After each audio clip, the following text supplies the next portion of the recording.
Do you want Instagram captions that stop the scroll and have people paying attention? I hope the answer is yes. Otherwise, you probably wouldn't be watching this video. The key to growing on Instagram these days is engagement. But how do you get this engagement? Well, that's where good Instagram captions come into play. In this video, I'm going to be walking you through the basic Instagram caption formula that will help you create better captions for your Instagram. Before we get started, make sure to comment below with your Instagram handle so we can follow each other and support each other in this community.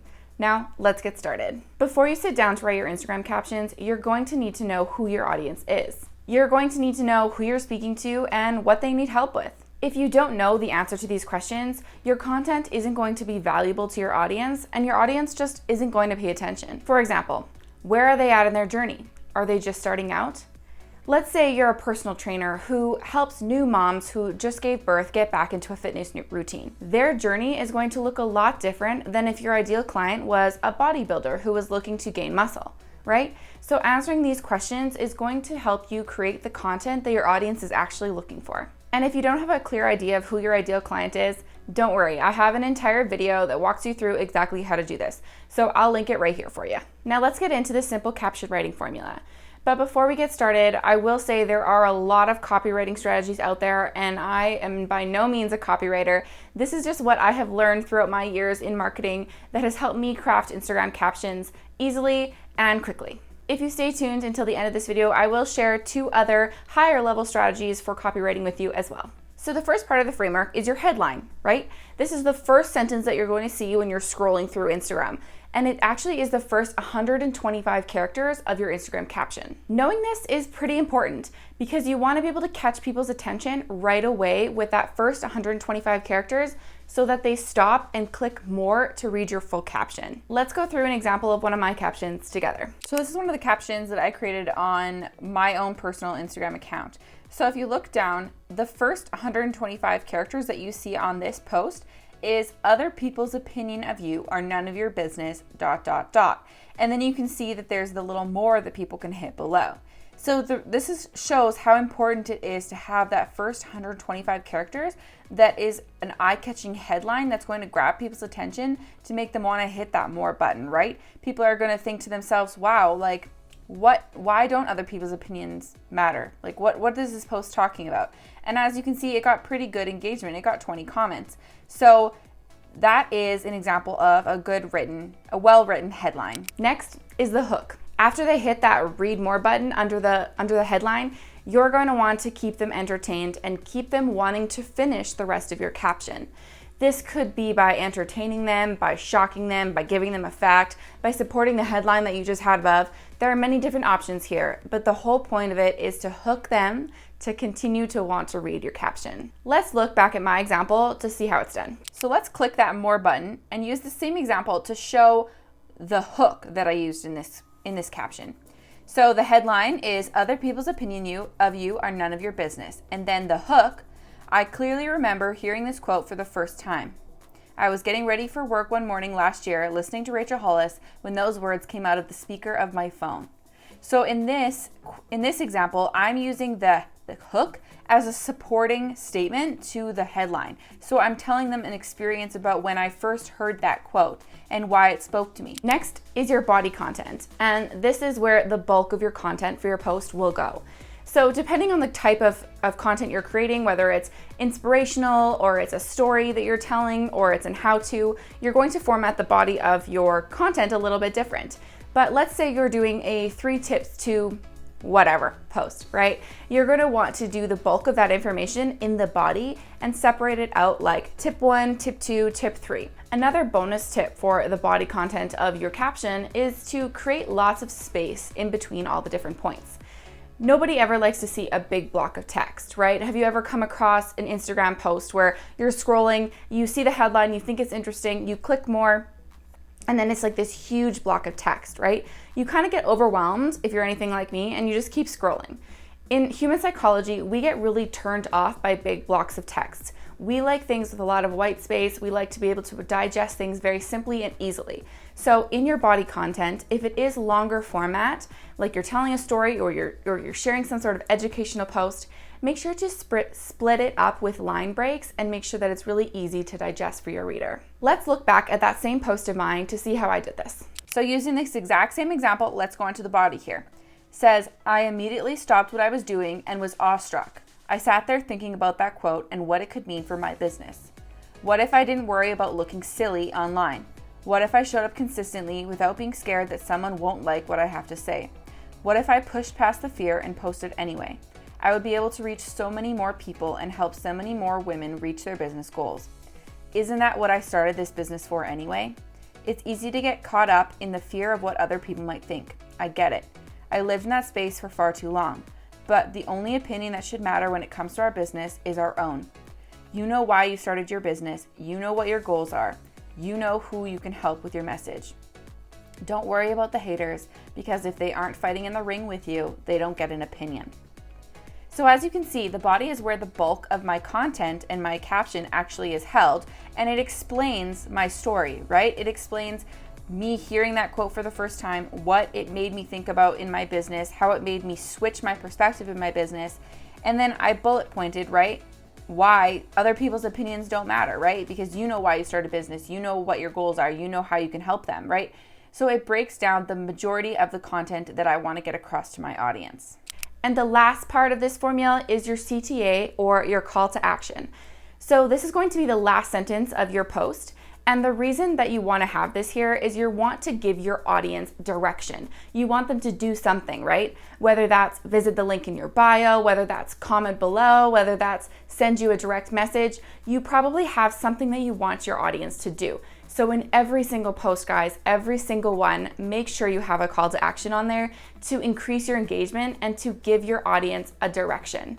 As human beings, we really, really like direction. We like to know what our next steps are. So if you have a post that doesn't tell me what to do next, I'm gonna keep scrolling and not take any action on your content, right? And the whole purpose of Instagram is to build connection, to build an audience, to get that engagement. And the more engagement you get on your posts, the more Instagram is going to see your account as an account of authority, and they're going to boost you higher in their algorithm, which means then that your post is going to be seen by more people. So if you want engagement on your posts, make sure to have a call to action on every single one. Now, another pro tip for you guys here is that Instagram, just like every other social media platform, likes to keep their users on their platform. So I recommend having a call to action at the end of your Instagram content that drives people to another place within Instagram. So that could be comment below, letting me know what your favorite part of this post was, or drop an emoji below if you agree, or send me a direct message, something like that, that is continuing the conversation to a one-on-one basis to not only build your engagement, but also create those one-on-one connections. When you're putting something like, click the link in my bio to drive a person away from your Instagram profile, it's not necessarily bad, because I do it as well, and there is a time and a place for it. If you're driving sales, or you're wanting someone to go to your landing page or something like that, there's nothing wrong with it, but it will decrease your engagement more so than if you were saying comment below or send me a direct message. So make sure you switch up those strategies with your call to action and use a little bit of both so that you are diversifying your content strategies. Let's look back at my post to see how I finalized my caption with a call to action. Now let's move on to the CTA, the call to action. So in this example of this post, I kept my call to action very, very simple. I said, drop a fire emoji if you agree. My goal with this caption was to increase my engagement, to get more comments, to get people talking, to see if my audience agrees with me that other people's opinions don't matter, right? It's a thought-provoking post to get my audience more in touch with who I am as a creator, and also for me to get more in touch with how they think as my audience. So that's it, guys, the basic caption writing formula. Now, like I said earlier in this video, there are a lot of copywriting tips, and if you want to get more in depth with that, I highly recommend you do. Copywriting is a really, really important skill to develop, and There are so many pieces of content on the internet for you to learn from, and I will continue to create more content for you guys on this channel. So if you guys haven't subscribed already, make sure you hit that subscribe button so that you don't miss out on those future videos. Copywriting is a skill, and it's something that needs to be worked over and over again. So don't be too hard on yourself when you're doing this formula, because it does take time to really understand how it works and really get in the groove of writing captions for your business. Now, the very first thing we talked about today was finding your ideal client, and that is so important so that you're able to write these captions, right? If you don't know who your audience is and you don't know what they're struggling with or what their fears are or how you can help them, then your captions are going to go unnoticed. So please make sure you figure out that first step and really dive deep into their pains and goals and fears and all that good stuff, so that when you do come to this caption writing formula, it's a little bit easier to know what you need to address with your audience. If you guys have any questions about this formula or how it works, make sure to comment below and let me know. We can brainstorm some captions for you guys in the comments below this video. I would love to help you out with that. Now, I did promise that I would share two more complex caption writing strategies with you, so let's get into that now. The first one is adding scarcity. Now, we probably all heard the term FOMO before, right? The fear of missing out. And this is sometimes used a lot within friend groups, or when someone's gone out to do something really fun and you feel like you're missing out on it and you have to be a part of the action, right? So let's take that same thing and put it into your copywriting. When people feel like they're going to be missing out on something, it automatically makes them want to be a part of it even more. So you probably see this a lot in offers online, right? Like 24 hours left to get the sale, or only 2 more units left. Make sure you get on it fast. We see that on infomercials all the time. We see it on commercials all the time. You see it in ads on the side of our internet browser all the time, right? So think about this when you're thinking about your caption writing, right? And it doesn't necessarily have to be used on a selling post. It could be on a free promotional challenge. It could be on many different things. But let's take a look at one of my captions to see how I did it. This was a post that I used for one of my most recent launches for my group coaching program, VMA. So as you can see, it's just a very simple stock photo that I have of an alarm clock, because it's a last chance, last doors are closing kind of post. So this is what I want to show you, me using scarcity as part of my caption writing. So the caption says, I want to be the Jay-Z to your Beyonce. So see that headline there, that 125 characters that makes you want to read more? That's it. Then it says, I'm here to help you every step of the way to create a digital marketing strategy that works. So that's my hook. Then it says, I'm your coach, your cheerleader, and your producer. In my 6-week group coaching program, VMA, I hold your hand through 3 phases of transformation that will help you build authority, impact, and profit. Then at the bottom here, it goes down to say, the doors for this new program are closing tonight at midnight. So make sure you get your hands on it now before it's too late. So as you can see, that's the scarcity that I'm putting into my caption. I'm telling my audience that the doors are closing for this program. They're going to miss out if they don't get it right now. So the next is future pacing. And now this kind of seems like a complicated phrase. So think of it more as the transformation of your customer, or painting that picture for them of what their life is going to look like after they work with you or after they buy your product. Explain to them what is going to happen or how it's going to benefit them if they do whatever you want them to do. So whatever your call to action is, what their life is going to look like after they sign up for a call with you, after they book a service with you, after they buy your product, right? After they talk with you on the phone, whatever it is, paint that picture for them, because people like to look to the future. We are always goal setting for ourselves. We're always trying to improve ourselves as humans. So if you can paint a picture of what is going on in my mind, right? If I have a goal and I think that what your offering is going to help me reach my goal, and then you paint the picture of what that is in my head, I'm more likely to want to purchase from you or work from you or whatever it is that you're asking me to do in that content.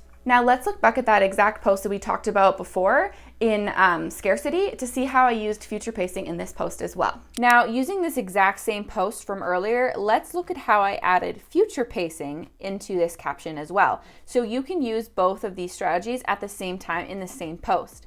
So let's go down to here where it says, picture this, being able to grow your business online organically, creating more income and leads while you sleep, creating a bigger impact on your community, taking back time in your business with a strategy that works, having a true understanding of which social media platforms are going to help you grow, knowing exactly who is a part of your target audience and what they're looking for from you, feeling confident when you show up on social media, leaving stress behind, and having a clear strategy. So if my ideal client or my audience was reading this post and they read this, where I said, picture this, this is what your business could look like, I'm painting a picture for them of what their business is going to look like once they complete this 6-week coaching program with me, right? So this is an example of how you can use future pacing in your captions as well as scarcity. So there you have it, how to write good Instagram captions. Now, if you want even more tools to help you be successful on Instagram, I got you covered. Make sure to click the link below this video to download my Instagram bundle. Inside, you're going to find different worksheets to help you with hashtags, with creating your ideal client persona, and much, much more. So make sure to click the link below this video to download that today. And as always, guys, if you like this video, please make sure to like, comment, and subscribe for more future videos, and we'll catch you next week.